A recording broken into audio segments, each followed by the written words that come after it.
trabajamos un guión potente y gracias al trabajo de Alice, que hizo un trabajo previo muy único a la hora de presentar el proyecto, hizo un lookbook donde realmente ves escenas de la película, las veías ya en ese momento hace 2 años y medio, ¿no? Y entre el guión y ese lookbook pues pudimos acceder al casting que tuvimos y traerlos a España, y el trabajo fue como una película española normal, solo que pues los actores hablaban en inglés.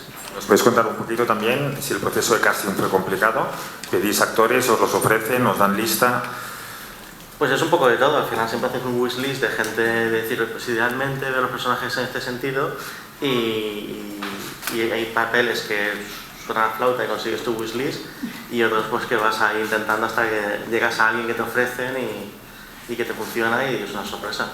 La que hemos tenido mucha suerte, es que todo el casting ha sido primera opción. Exacto, sí, todas estaban en mis primeras opciones y las que más me apetecía trabajar. Yo, según el proceso de casting, salías en paz de amigos hasta que Daniel McDonald, que fue la primera en unirse a la peli, pues tuvimos el privilegio de que dijo que sí, ¿no? Y un poco el resto se le unieron.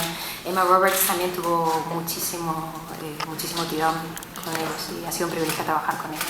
La película hace un ratito, en el primer pase, me ha gustado mucho. Es una historia de ciencia ficción con muchísimos elementos de distopía. De hecho, me ha parecido distopía de manual. Reitero, la he disfrutado. Me gustaría que me hablaseis un poquito del guión, la construcción del guión. De dónde viene, si es una adaptación quizá de algún relato. Contadme un poco, por favor. En una historia original que se escribió en su momento por Sofía Cuenca, que escribió también la de Musarañas, producida por Ares de la Iglesia y mía. Bueno, lo desarrollamos gracias a la ayuda de Adrián y de Nuria. Yo traje a Nacho Vigalondo al proyecto, al que conozco ahora desde hace unos 7 años, y ellos trajeron a Brian DeLeo, que también es un guionista maravilloso que tiene ahora en festivales la película Daniel is Real. Y entonces ambos vienen evidentemente del mundo del género fantástico, de la ciencia ficción, y comenzaron a desarrollar el proyecto, el guión. Está basado, pues eso, en una idea que para mí tiene mucho que ver con la presión que veo que la gente joven básicamente vive en esos momentos por alcanzar una cierta perfección, ¿no? Evidentemente las redes sociales basadas en la imagen tiene mucho que ver con eso. Yo veía a mis primos y a mis primas cómo se modificaban y se creaban como un yo paralelo, ¿no? De alguna manera para existir incluso de cara a sus amigos y amigas a veces, ¿no? Tenemos esas redes sociales que les están contando a los chavales que nunca van a ser lo suficientemente guapos, perfectos, ideales, populares, maravillosos. Entonces me apetecía mucho tratar ese tema. El desarrollo fue cerca de un año y medio, ¿no? Del guión. Sí, casi 2 años. Y pues nada, cuando lo tuvimos, no está basado en ningún relato, cuando lo tuvimos listo, pues comenzamos a mandarlo. No sé si os responde tu pregunta. Sí, perfectamente. Es que incluso se me pasó por la cabeza que sería una buena novelización. Se podrían pasar por ahí los ejes transversales, la verdad que sí. Nos apuntamos eso, pues nada, nos mandan un mail a Brian y se ponga ahí. La palabra feminismo, si para ti tiene algún sentido o no, porque creo que le das una vuelta, ¿no?, a los cuentos de hadas también con tu película. Y Adrián, preguntarle el presupuesto, porque creo que esto va a valorar más la película, porque es deslumbrante, tiene una factura deslumbrante. Qué cosa más bonita, me dicen, flipas. Muchas gracias. ¿Voy yo primero? Vale, guay. Sí, o sea, los cuentos de hadas lo bonito que tienen es que los conocemos, ¿no? Entonces son fáciles de subvertir. Al final es una peli para chavales y chavalas jóvenes de 13, 14, 15 años, ¿no? Pero aunque no es una película política intrínsecamente, el feminismo para mí, ya sabes, es la igualdad entre hombres y mujeres. Entonces yo siempre comento lo mismo, ¿sabes? Que es que cualquier producto cultural que se salga de esa noción, joder, pues poco a poco se va a ir quedando atrás, ¿no? Es una peli que se empezó a escribir 2 años antes del movimiento Me Too, pero creo que es imprescindible en el momento que está viviendo la industria ahora mismo, desde luego. O sea, estoy encantada de que estemos caminando hacia la igualdad y sobre todo este año en Sitges que tenemos tal cantidad de directoras, ¿no? Son 22 o cuántas son, es increíble. O sea, bueno, por supuesto, no, es mucho menos de lo que parece. Es que... Voy a decir la cifra. Que no la conozco tanto, conozco más a Adrián. Era una peli muy ambiciosa. De hecho, cuando empezamos a desarrollarla y Alice hizo esos concepts de escenas que están en la película, al buscar equipo todo el mundo decía, esta peli va a costar 10 millones, 15 millones, 20 millones, más el casting. Y claro, tenemos un presupuesto mucho más pequeño y la película ha costado por debajo de 6 millones de euros. Y la que se hizo un trabajo muy potente de preproducción para poder hacer todo. Al final es una película de ciencia ficción donde todo está generado, o sea, las localizaciones, el vestuario, todo está manufacturado por equipo español, hecho en España, diseñado en España, y yo creo que es un testamento del enorme talento que tenemos aquí para hacer películas que no tienen nada que envidiar a producciones de fuera, aunque las hagamos con una fracción de presupuesto. Bueno, el guión se escribió durante un par de años, estuvo esto, pero luego lo que es a la hora de rodar, ¿cómo fue el rodaje? O sea, ¿cuánto tiempo duró el rodaje, si pudiste ensayar con ellos? Y luego también a título particular por saber qué fue la parte más difícil del rodaje para ti, o sea, qué es la parte en la que dijiste, ¿por qué me he metido en esto? Bueno, el rodaje fueron 8 semanas y la verdad es que fue una vez más un privilegio poder contar con la cantidad de tiempo, ¿no? Y muchas veces sabíamos de que tal vez no se hubiera podido hacer en menos por la cantidad de detalle visual que tenía, ¿no? Pero al mismo tiempo hubo retos por todas partes, porque es una primera película, ¿no? Y desde algo tan básico como el hecho de que ya veis que, o sea, yo tengo un poco de acento vasco, o sea, mi madre, yo soy de Bilbao, mi madre es catalana, mi padre es astur-gallego, o sea, yo el inglés, joder, lo he aprendido, ¿sabes? Pero estamos en ello. Bueno, el apellido para... sí, es una tapadera. Entonces, por eso, o sea, simplemente el reto de rodar en inglés fue tremendo, ¿no? Y luego, más que un reto, un regalo, ¿no? El hecho de actrices que llevaban desde que tenían 6, 7, 8 años, ¿no? En sets. Mi primera experiencia en set fue con 16 años asistiendo a un equipo de cámara en la película de Roberto Castón Ander, que fue la Berlinale, pero es muy diferente haber existido como actriz en ese contexto, ¿no? Entonces me enseñaron muchas cosas.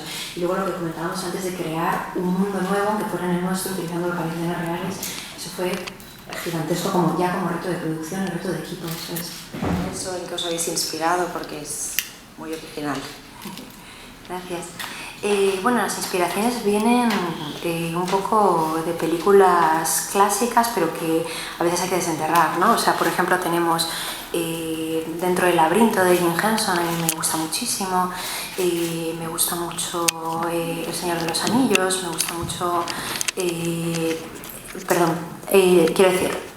Hay referencias que yo tengo por un lado como creadora y luego están las referencias de la película, ¿no? O sea, está por un lado el hecho de que yo quería hacer un homenaje a eso, al Señor de los Anillos que comentaba, la historia interminable, ¿no?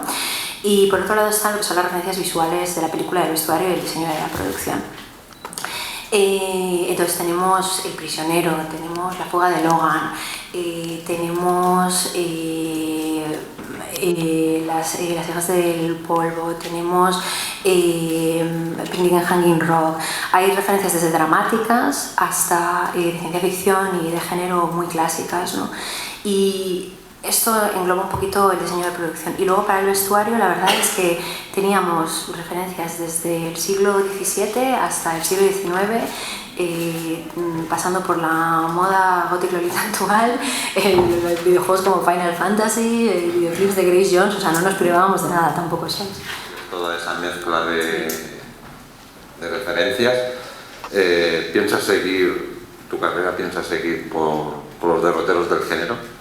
Sí, esa es una pregunta que me hace mucho y me hace ilusión que me la hagan porque creo que es importante la respuesta. Es lo que quiero hacer el resto de mi vida. O sea, quiero seguir haciendo siempre algún tipo de cine de género, ¿no? Y desde luego hay muchos mundos dentro del género, pero tenemos, por supuesto, sea ciencia ficción, sea terror psicológico, sea un terror más explícito, sea horror. Es lo que amo, son las referencias que yo he tenido desde pequeña. Mi padre específicamente tenía un cineclub cuando era joven, mis padres se conocieron viendo películas.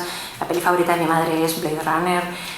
A mí me pusieron Metrópolis cuando tenía 12 años, que también vaya mala hostia, pero es tan bonita y tan hermosa y tan inspiradora que todos esos elementos de ciencia ficción y de género al final te los llevas para el resto de tu vida, ¿no? Y es difícil desprenderte de ellos porque son recuerdos emocionales para mí. Para mí es hablar de mis padres sobre la naranja mecánica, no es solamente ver ciertas películas de culto, ¿no?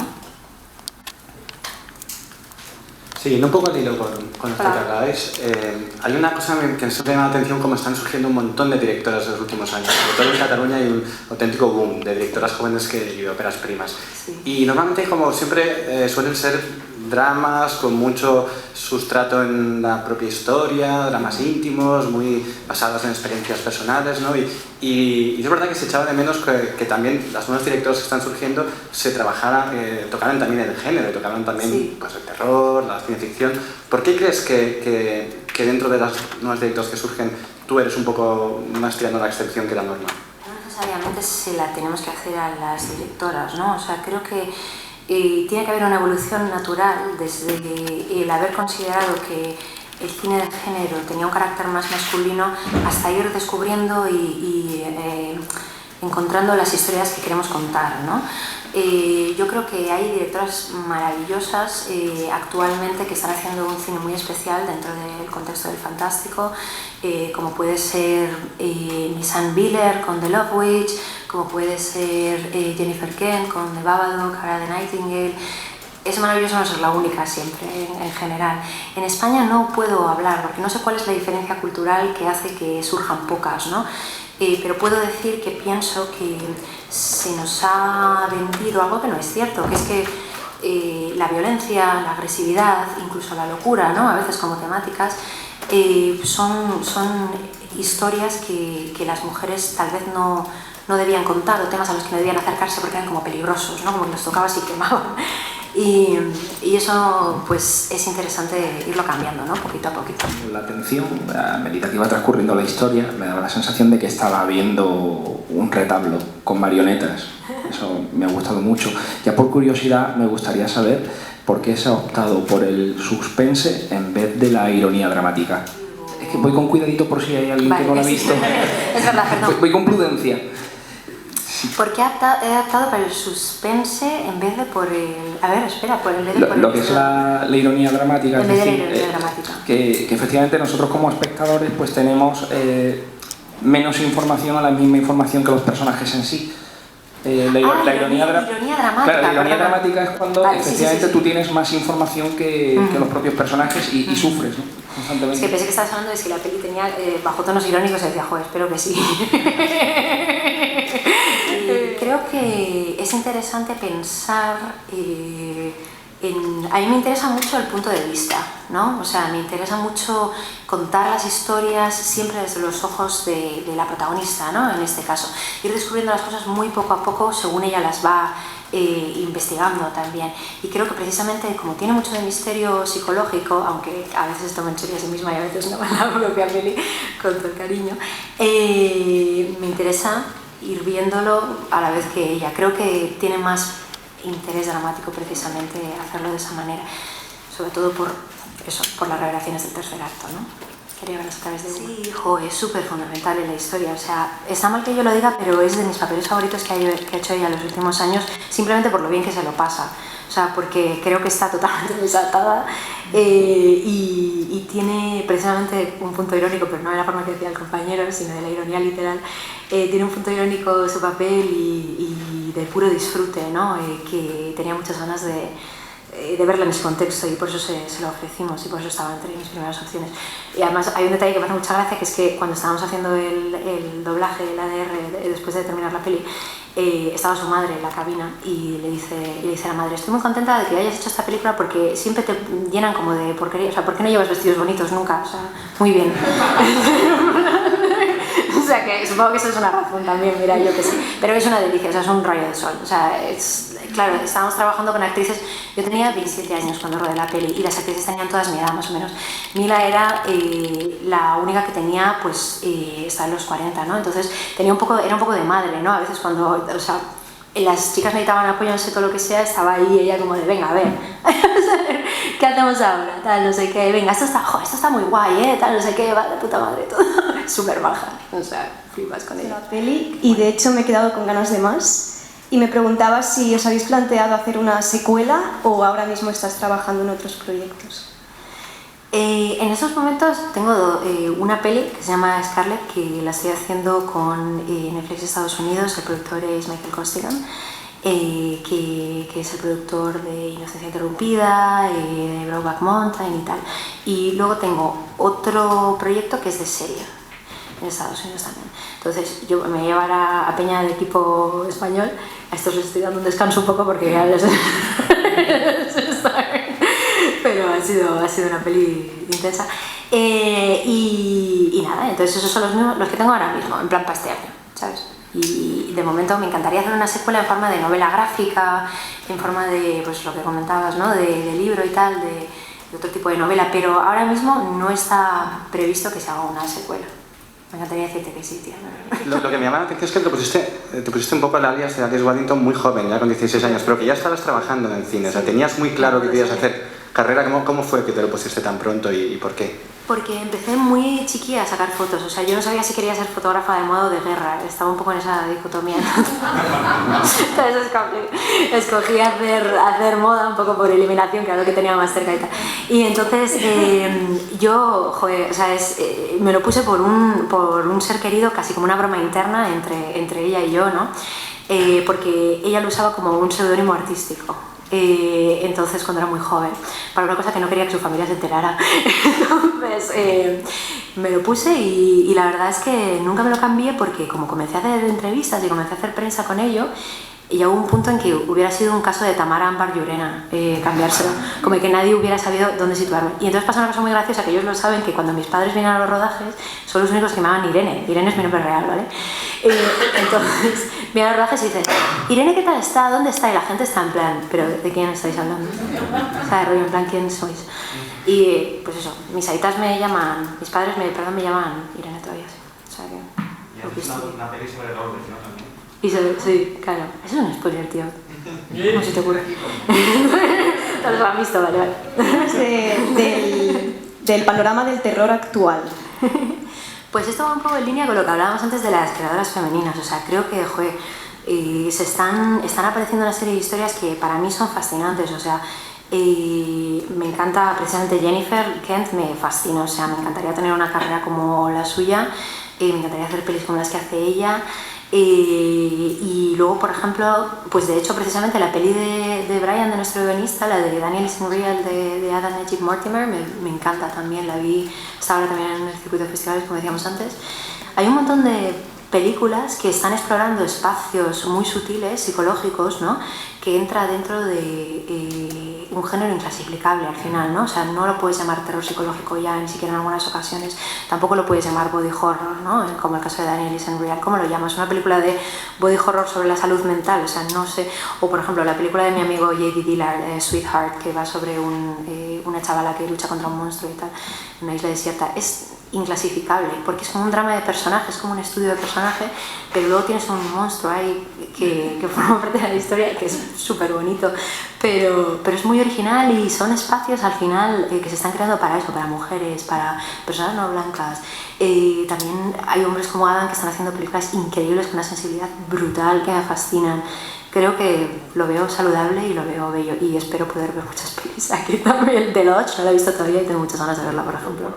La película que inauguró el festival era una película de Netflix y me parece que era la primera vez que sucedía. Tú dices que ahora vas a trabajar con Netflix. No sé cómo ves esta convivencia no siempre buena entre televisión y cine. Yo voy a seguir haciendo pelis para cine también, o sea, Netflix es uno de los proyectos que tengo, ¿no? Y yo lo veo como que, de nuevo volviendo a la generación de mis primos, ¿no? Esos que tienen ahora 13, 14 años, les cuesta ver una diferencia en ocasiones entre ver una película en casa y verla en la sala. Para mí eso me resulta incomprensible. Yo voy al cine todo lo que puedo, 2 o 3 veces por semana, ¿no?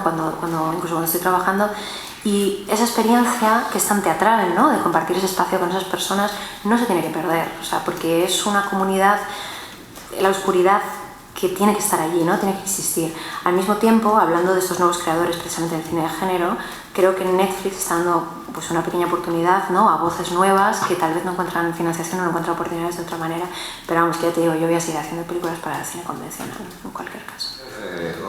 Me decía Adriana antes de la rueda de prensa, este es un proyecto además que surge de Sitges cuando se pasa el corto de Alice, y bueno, de esas cosas surgen del bar, ¿no? de Sitges, que no solamente hay unos bocatas vegetales que nos salvan la vida muchas noches, sino que salen muchos proyectos de ese bar que casi es nuestro mercado informal. Así que estamos muy contentos de que películas nacen en Sitges, acaben también en Sitges en competición.